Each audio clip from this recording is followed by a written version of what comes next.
Hello दोस्तों, नमस्कार। मैं अजय तिवारी आप सभी लोगों का आपके अपने परिवार स्टडी नंबर 1 में स्वागत करता हूं। दोस्तों, जैसा कि आप सभी लोगों को मालूम है कि हम लोग फिजिक्स पढ़ रहे थे। फिजिक्स में हमने जो ह्यूमन आइज होती है, मानव नेत्र, उसके बारे में सारे क्वेश्चन कर लिए थे। अब एक टॉपिक उससे रिलेटेड है जिसे हम बोलते हैं नेत्र रोग, या आपने सुना होगा दृष्टि दोष, है ना। तो दृष्टि दोष मतलब नेत्र रोग। आंखों में कौन कौन से रोग होते हैं और उनसे क्वेश्चन देखने को मिलता है बहुत सारे एग्जाम में।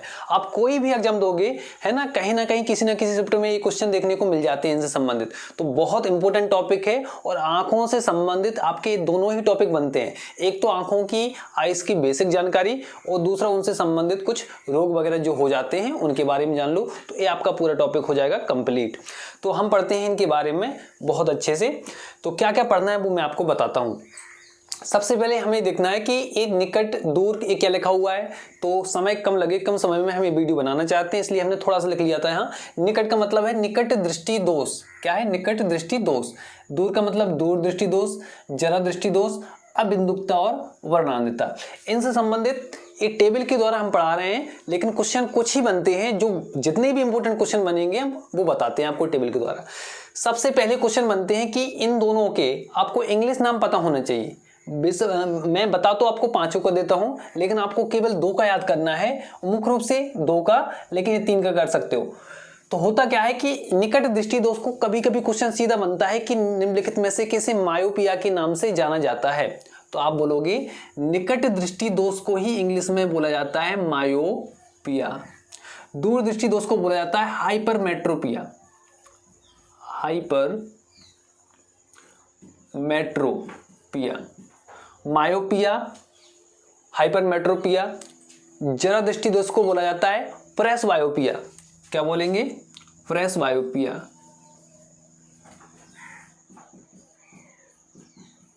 और अबिंदुकता को बोला जाता है एस्टिग्मेटिज्म। क्या बोला जाता है? एस्टिग्मेटिज्म।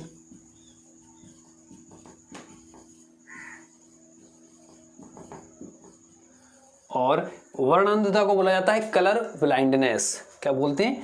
Colour blindness.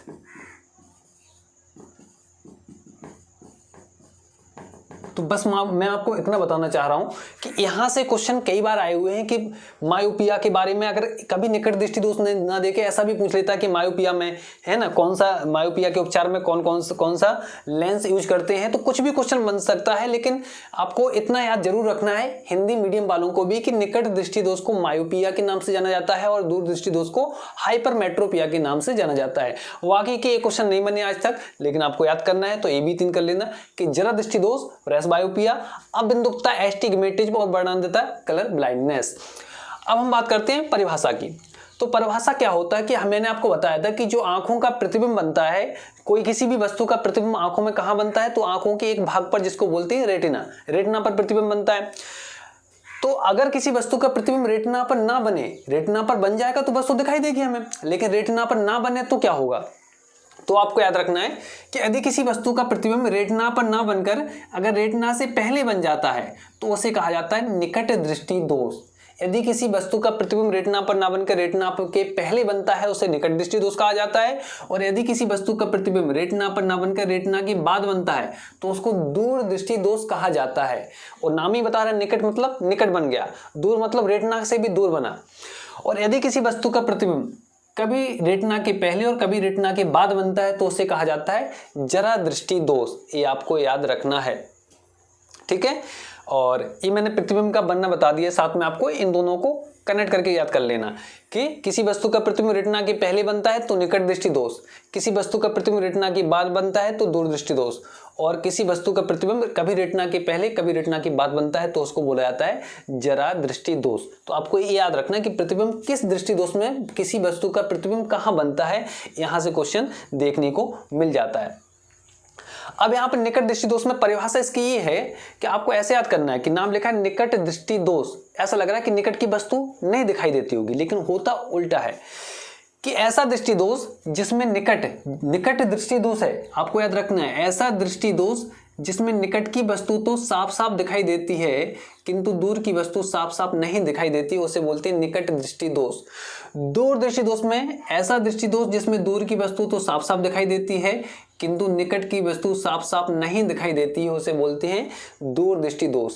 जो दृष्टि दोष है वो वस्तु साफ दिखाई देती है। जिस निकट दृष्टि दोष तो निकट की वस्तु साफ दिखाई देगी, दूर की नहीं। दूर दृष्टि दोष दूर की वस्तु साफ दिखाई देती है, निकट की नहीं। जरा दृष्टि दोष इसमें ना तो निकट की वस्तु साफ दिखाई देती है और ना ही दूर की वस्तु साफ दिखाई देती है, उसको बोलते हैं जरा दृष्टि दोष। इस टाइप से आपको ये याद रखना है, इन तीनों के ही स्पेशल याद रखना है। वो तो मैंने इनको भी कनेक्ट कर दिया था, जो जो इंपोर्टेंट क्वेश्चन इनके बनेंगे वो मैं आपको बता दूंगा, ठीक है। जैसे बस इससे आपको दो चीजें याद रखना है कलर ब्लाइंडनेस में। एक तो कि इंग्लिश में बोलते हैं वर्णांधता को कलर ब्लाइंडनेस, और किस रंग के लिए होता है तो आपको याद रखना है कि दूसरा क्वेश्चन इससे बनता है कि किस रंग के लिए होता है ना। तो कि इसमें होता है कि किसी व्यक्ति की आंखें किसी विशेष रंग के लिए संवेदनहीन हो जाती हैं, मतलब आपको रंग नहीं दिखाई देगा। और दो रंग के लिए होता है, एक तो लाल रंग, एक हरा रंग। जो सिग्नल वाले होते हैं ना, ट्रेन चलती है तो सिग्नल में जो रंग यूज होते हैं, एक सिग्नल में एक लाल रंग होता है, एक हरा रंग होता है। वो याद रख लो बस कि किस रंग के लिए होता है, तो आप बोलोगे लाल और हरे रंग के लिए होता है वर्णांधता रोग। इसको इंग्लिश में बोलते हैं कलर ब्लाइंडनेस। उन दो कलर के लिए होता है। इसका कोई उपचार नहीं है, कोई भी लेंस ऐसा नहीं बना कि इसको ठीक किया जा सकता है, तो आप बोलोगे इसका कोई उपचार नहीं है। और इसमें किसी व्यक्ति की आंखें किसी विशेष रंग के लिए संवेदनहीन हो जाती हैं, ये आपको याद करना है बस। इसमें ऐसी अबिंदुकता में आपको बस एस्टिग्मेटिज्म कहा जाता है इंग्लिश में। और इसमें किसी व्यक्ति को क्षैतिज तो पूर्णतः सही दिखाई देता है लेकिन इंक्लाइंड नहीं दिखाई देता है, वर्टिकल बोल सकते हैं। जैसे कि एरोप्लेन जा रहा है, अगर कोई व्यक्ति देखेगा एरोप्लेन को तो वो क्लियर नहीं दिखाई देगा, आंखों से आंसू आने लगेंगे या प्रॉब्लम होगी देखने में, तो उसको बोलते हैं अबिंदुकता या एस्टिग्मेटिज्म। ऐसा दृष्टि दोष जिसमें व्यक्ति की आंखें क्षैतिज दिशा में हॉरिजॉन्टल तो साफ साफ दिख सकती हैं किंतु वर्टिकल साफ साफ नहीं देख सकती हैं, उसे बोलते हैं अबिंदुकता। और क्या बोलते हैं उसको, अबिंदुकता। और इसके उपचार के लिए एक लेंस लग जाता है, उस लेंस को कहा जाता है सिलेंड्रिकल लेंस, या क्या बोलेंगे इंग्लिश में बोलेंगे बायोफोकल लेंस। आप हिंदी में बोल सकते हो बेलनाकार, बेलनाकार लेंस। आपको हिंदी में बोलना है बेलनाकार लेंस और इंग्लिश में बोलते हैं सिलेंड्रिकल लेंस। किसके लिए, अबिंदुकता के लिए, ठीक है। तो इनके लिए इन दोनों को यहीं पे कंप्लीट कर देते हैं, इतने क्वेश्चन बनते हैं। अब इनके आगे के क्वेश्चन और देखते हैं। हाँ, और एक बात और कि इस चैनल पे मैं लाइव क्लास नहीं ले सकता, है ना। तो लाइव क्लास के लिए मेरी तिवारी सर साइंस नाम की मेरी खुद की चैनल है, तो उसमें मैं 1 घंटे आपको डेली बायोलॉजी और केमिस्ट्री कराऊंगा, ठीक है। फिजिक्स तो यहाँ पे हो रही है, तो वहाँ पे आपको जैसे कि अम्ल क्षार लवण, है ना, और धातु अधातु उपधातु, ऐसे वीडियो उस पर आते रहेंगे। तब तक हम यहाँ पर फिजिक्स कर लेते हैं। तो लाइव क्लास रहेगी उस पर डेली 7 बजे शाम को मैं स्टार्ट करने वाला हूँ, ठीक है। क्योंकि बहुत सारे स्टूडेंट बार बार उस पर भी मैसेज कर रहे हैं कि सर आप वो टॉपिक करा दीजिए जो आपने नहीं कराए, क्योंकि वो कह रहे हैं, मैंने बता दिया था उनको कि यहाँ पे पढ़ा रहा हूँ, लेकिन बोलते हैं कि सर ये हम पढ़ चुके हैं।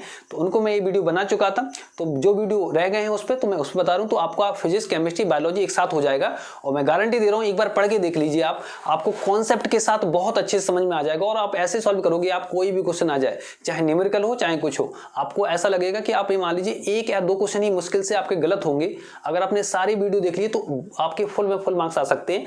फिजिक्स बायोलॉजी और केमिस्ट्री तीनों को अच्छे से देखना है तो उस पर भी आ जाइए। तिवारी सर साइंस नाम को आपको सर्च करना है, यूट्यूब पे मिल जाएगी। अब इसमें देखिए और क्या क्या देखना है आपको, ये दोनों हो गए। अब यहाँ कारण और निवारण, ये बहुत इंपॉर्टेंट है और यहाँ से क्वेश्चन देखने को मिलता है हर बार। तो आपको क्या याद रखना है कि देखो, ये शब्द आपको दिख रहा है बड़ा है और ये शब्द कैसा है, छोटा है। अब मैं आपको 2 नाम लिखूं यहाँ पर, अवतल लेंस और उत्तल लेंस। तो आप खुद मैच करना कि कौन बड़ा है कौन छोटा है शब्द। हमें ट्रिक बता रहा है आपको, अवतल और उत्तल। तो आप बोल सकते हो कि सर ये 4 अक्षरों से मिलकर बना है, 3 या 3.5 कह सकते हैं। तो कुल मिला के हम कह सकते हैं कि ये बड़ा शब्द है, ये छोटा है। तो दूर छोटा शब्द है तो छोटे से छोटे को मैच कर दो, बड़े से बड़े को मैच कर दो। ये याद करने का तरीका कभी नहीं भूलोगे। अवतल लेंस का प्रयोग किस में किया जाता है, तो निवारण बता रहा हूं मैं आपको कि अवतल लेंस का प्रयोग किया जाता है निकट दृष्टि दोष में। किसको, अवतल को। अवतल को बोला जाता है कॉनकेव इंग्लिश में, जो इंग्लिश वाली प्रॉब्लम हो रही होगी उनको। तो कॉनकेव, कॉनकेव मतलब अवतल लेंस और कॉन्वेक्स मतलब उत्तल लेंस। तो उत्तल लेंस का प्रयोग किस में करेंगे, उत्तल लेंस का प्रयोग करते हैं दूर दृष्टि दोष में। जरा दृष्टि दोष जिसमें ना तो पास की वस्तु दिखाई देती है ना ही दूर की वस्तु दिखाई देती है। कभी वस्तु का प्रतिबिंब रेटिना के पहले बन जाता है, कभी वस्तु का प्रतिबिंब रेटिना के बाद बन जाता है। तो उसके उपचार में कौन सा लेंस यूज करेंगे, तो आप बोलोगे उसके उपचार में ऐसा लेंस यूज किया जाता है जिसमें उत्तल लेंस भी होता है अवतल लेंस भी होता है, इसलिए उसको बोला जाता है द्विफोकसीय लेंस या बायोफोकल लेंस। तो आप बोलोगे कौन सा, तो यहाँ पे आपको लिखना है द्विफोकसीय लेंस का प्रयोग किया जाता है। अवतल लेंस, उत्तल लेंस, द्विफोकसीय लेंस, बेलनाकर लेंस और इसका उपचार के लिए कोई लेंस नहीं बना है। तो इन चारों के हो गए। अब कारण हम पढ़ते हैं कि क्या कारण है, ऐसा क्यों होता है, और यहां से भी क्वेश्चन देखने को मिलता है। ये बहुत इंपॉर्टेंट है दोनों पॉइंट, ठीक है। इसके बारे में बार बार पूछा जाता है कि किसके लिए, किसके उपचार में कौन सा लेंस का प्रयोग करते हैं। इसके अलावा आपको कारण भी पता करना है कि ये निकट दृष्टि दोष होता क्यों है, क्या कारण हुआ होगा कि ये दृष्टि दोष हुआ होगा, ठीक है। तो उसके बारे में पढ़ते हैं। मैंने क्या बोला था कि ऐसे दृष्टि दोष जिसमें किसी व्यक्ति का किसी वस्तु का प्रतिबिंब रेटिना पर ना बनकर रेटिना के पहले बन जाता है। अब आंखों का लेंस कौन सा होता है, उत्तल लेंस होता है। उत्तल लेंस कहाँ बनाता है, प्रतिबिंब पहले बना देता है, रेटिना के पहले, जिससे हम बोलते हैं निकट दृष्टि दोष। और इसमें क्या करता है, ये रेटिना है तो प्रतिबिंब जो बनेगा, जो लेंस प्रतिबिंब बनाता है वो रेटिना के बाद बनाता है, उसको बोलते हैं दूरदृष्टि दोष।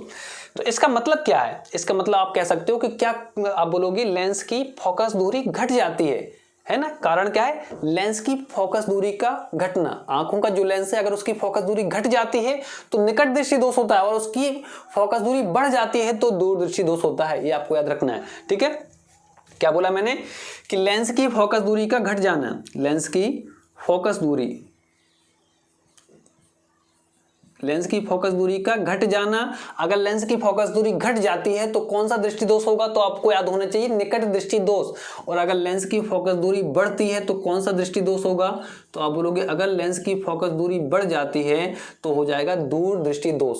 इसके अलावा इसको उल्टा भी बोल सकते हैं। आपको मालूम है, आपने सुना होगा P बराबर 1/f। एक क्वेश्चन आता है कि लेंस की क्षमता और लेंस की फोकस दूरी, एक यहां से मैं आपको चलो लेंस के एक जो न्यूमेरिकल बनता है उसको भी बारे में समझा दूंगा। बस इतना याद रखो कि अगर लेंस की क्षमता घट रही है तो फोकस दूरी बढ़ जाएगी, और क्षमता बढ़ रही है तो फोकस दूरी घट जाएगी, ठीक है, ठीक है। अगर ये लेंस मजबूत हो जाएगा तो प्रकाश के किरणों को ज्यादा जल्दी मोड़ देगा, अगर इसकी क्षमता ज्यादा होगी तो और जल्दी मोड़ देगा, यहीं पे मोड़ देगा। कहने का मतलब जितनी ज्यादा क्षमता उतनी जल्दी मोड़ देगा, मतलब उतनी कम फोकस दूरी कर देगा।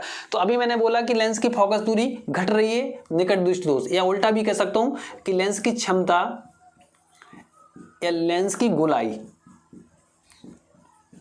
इनका बढ़ना, इनका बढ़ना। तो आपसे क्वेश्चन कैसा आएगा, ऐसे इसमें फोकस दूरी बढ़ जाती है तो दूरदृष्टि होता है, तो फोकस दूरी बढ़ना कह सकता हूं, या मैं इसी बात को कह सकता हूं कि फोकस दूरी और क्षमता अपोजिट होते हैं। तो मैं बोल सकता हूं कि क्षमता का, लेंस की क्षमता का घटना या लेंस की गोलाई का घटना, लेंस की गोलाई का घटना, ठीक है। ये आपको याद रखना, और ये बहुत इंपॉर्टेंट पॉइंट है। यहां से क्वेश्चन देखने को मिला है कई बार, और बहुत सारे लोगों का गलत होता है ये क्वेश्चन। तो आपको क्या याद रखना है, देखो यहां पर कारण क्या है निकट दृष्टि दोष का। आपसे यह पूछा जाएगा कि यदि किसी मानव नेत्र की आंखों के जो लेंस है उसकी क्षमता अगर बढ़ जाती है, नेत्र लेंस की क्षमता अगर बढ़ जाती है तो कौन सा दृष्टि दोष होगा। तो आप कंफ्यूज मत होना कि दूर दृष्टि दोष होगा। क्षमता बढ़ रही है तो निकट दृष्टि दोष होगा, गोलाई बढ़ रही है तो निकट दृष्टि दोष होगा, या फिर फोकस दूरी घट रही है तो निकट दृष्टि दोष होगा। तो आपको फोकस दूरी से याद रखना है कि प्रतिबिंब पहले बन रहा था, मतलब फोकस दूरी घट रही है, और फोकस दूरी घट रही है तो निकट दृष्टि दोष, या क्षमता बढ़ रही है तो भी निकट दृष्टि दोष। तो फोकस दूरी का घटना या क्षमता का बढ़ना निकट दृष्टि दोष, फोकस दूरी का बढ़ना या क्षमता का घटना दूर दृष्टि दोष। ये आपको दोनों को साथ में याद रखना है, बहुत इंपॉर्टेंट है दोनों के दोनों। तो यहां से क्वेश्चन देखने को मिलता है आपको, कोई ना कोई भी क्वेश्चन अगर आता है तो यहां से ही आएगा, इससे बाहर कोई क्वेश्चन जा नहीं सकता, क्योंकि सारे ही हमने इसमें आपको चीजें बता दी। और एक चीज और, जो आंखों के बारे में एक क्वेश्चन था पहले वाली वीडियो में, जिसमें बोला गया था कि आंखों का कलर डिसाइड कौन करता है, तो आइरिस डिसाइड करती है। बिल्कुल सही है, क्योंकि कॉर्निया कैसी होती है, ट्रांसपेरेंट, मतलब हम कर सकते हैं एक पारदर्शी होती है कॉर्निया, जो बाहर वाली परत होती है वो तो झिल्ली होती है, तो उसका कोई रंग नहीं होता है। जो आंखों का रंग डिसाइड करती है वो करती है आइरिस। तो बताइए कैसा लगा ये वीडियो। मेरे ख्याल से आपको बहुत अच्छे से समझ में आ गया होगा। तो thank you for watching video. यदि आपको वीडियो अच्छा लगा तो चैनल को सब्सक्राइब कीजिए, वीडियो को लाइक और शेयर कीजिए, और कमेंट करके बताना कि वीडियो कैसा लगा।